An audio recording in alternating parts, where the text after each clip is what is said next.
Going to move on to the advanced thing. The Gamakam thing I already illustrated with Yeta Unara. Basically, when start learning advanced compositions, incorporating the understanding of where Gamakam is given, where Gamakam is not given.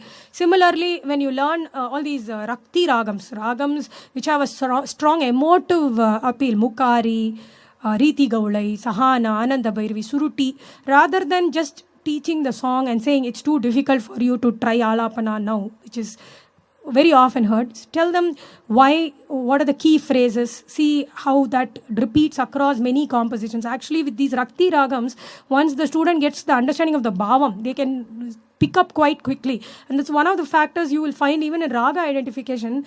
Many people who don't know who have not had any formal training can identify Rakti ragas because that bhavam is very strong. That melodic undertone which repeats across compositions is very strong in these ragas. So rather than approaching through swaras, if you approach through the melody, it works better for the Rakti ragas. That's once again the customization. The way you approach a Nalina Kanti and the way you approach Neelambari is very different because Neelambari is more of a melody. Nalina Kanti, it has its own melody, but it's strictly conforming to the scale. Then again explaining the differences in the structuring.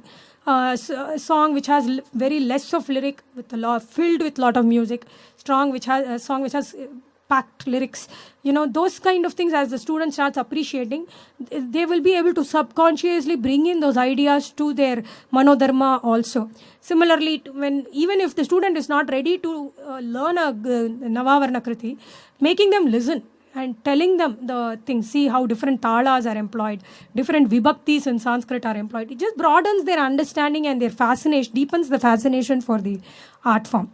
Now, why I had initially said let's get out of the jargon bandwagon. It doesn't mean we should banish because these terms are very important and not to be ridiculed or belittled, very, very important. But the idea I feel is it is more catered to people who have reached towards the top of the pyramid. They have been learning 7-8 years, they're serious students. That time you start talking to them Vadi Samvadi, notes which are harmonious, parida, when the gap between the frequencies is 4 or 5, then the raga sounds more aesthetic. And that is why a Mohanam, even though it has only 5 notes, is given equal status as one of the major Sampurna ragas because so much of harmony can be brought into this raga. Similarly, Jiva Swaras, like I told you, highlight those aspects. Todi means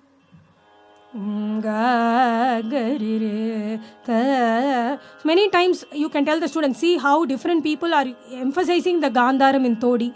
So many compositions. Shri Subramanian Yoga Maga. First Ga has a higher range of Gamakam, second Ga has lower range of Gamakam. It's all Todi only. But you can do so much with the Todi Ga. And the Tatana example I already gave. Similarly, advanced students can try notating. This is again what Lalgudi sir used to encourage us to do, which helped me personally tremendously. It opened up a whole new world. When I ask students to notate, I find they back out because it's very time consuming. Rather than going to a notation software and things like that, the idea is to train the ear and the brain to make the connect between the notes and to make us understand how the gamakam is given or how the note is approached. So by trying to notate, even can be a rough notation of a composition that can actually bring in a lot of clarity about the raga. The other point is Bani. See, today, different styles. It's the age of standardization in everything. So people learn from multiple gurus. They have many styles that they hear from. One song can be learned from this person's recording, another from another person. So completely different styles. While that's not to be condemned because it's something that's inevitable today, it's also important for students to understand why this Bani is important and the differences. When you hear person A and person B, both are equally good, but their styles are different. How is Srimati DKP's style, DK Patamal's style different from Srimati MS Subbulakshmi's style? Both are, or Srimati MLV's style. They're all stalwarts, wonderful musicians, but they have differences in style. So these can be things through guided listening can be explained. Similarly, Graha Bedam, you can just make the student sing the scale, because when we hear somebody doing Graha Bedam in an Alapana, we think it is something out of the planet impossible. Not so. Of course, it is difficult to execute if you don't concentrate, or if your Swarangyanam is not good, you could slip and sound foolish. But on the other hand, if you know what it is about, then that demystification happens. Sa re ga pa da sa, re ga pa da sa, re sa ni pa ma re sa. I shifted the re of my original Mohanam as the sa, and the raga I can hear is Madhyamavati. So when the singer is doing Rahabedam of Madhyamavati, all he or she is doing is transposing their brain's orientation to the re, so that it becomes the new sa, and giving the gamakams of Madhyamavati, so that the listener hears a shade of Madhyamavati, and it is done in a very fleeting way, because if you do this for half an hour, then you have lost the Mohanam and you are now totally into Madhyamavati. So the idea is, when you explain in a concrete way what is happening, then the student is more, they feel braver to try it for themselves. Similarly, teaching Varnam, making the student sing the Varnam as a Tanam. Because again, coming to Ragam, Tanam, Pallavi, many people get scared of Tanam.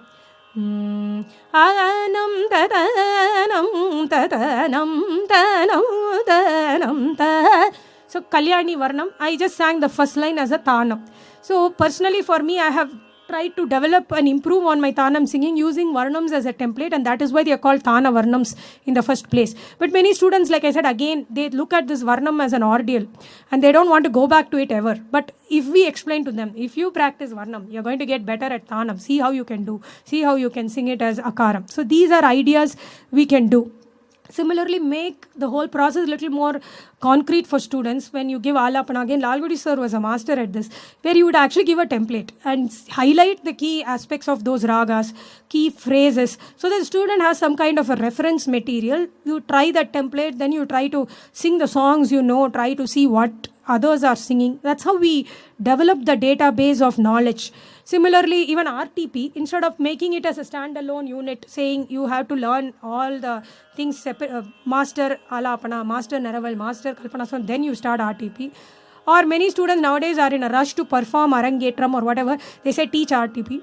It's okay. When they want to learn, it's great that they have the love for music and they want to learn. The teacher can do it in a gentle way. Like for example, the first Pallavi I learned from Lalgudi sir was actually a Pallavi of a Papanasam Shivan song. Sharavana Bhava Guhane Shanmugane Dayaparane.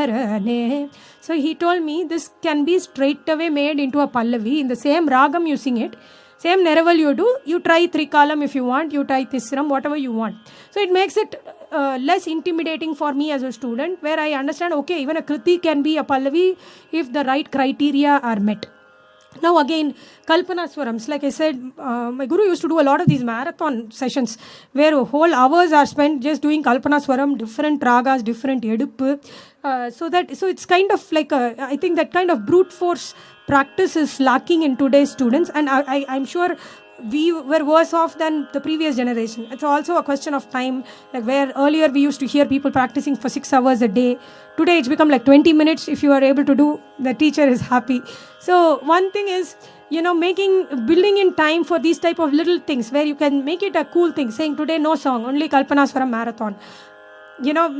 Tell it after the student comes, because if you tell them the previous day, they may not come for the class. But make it fun. So like let's say, Yen Palli Kondi Raya. So sing couple of Kalpana Swarams for the Yen Palli, then couple for Ranganadare Nirye. And you can tell them, see, Yen Palli was Arayadam. This Ranganadare is actually Samam. Only thing is you are starting 2 beats before. So it's actually easier for you. So when the student hears that something is easier, they actually try. And then you can say, see how impressive you sound. You're singing couple of swarams for that line, back to back couple of swarams for this word. When you sing it somewhere, it's going to sound great. So things like that, making these things more interesting. And thank you all for your patience, because I overshot the time a little bit.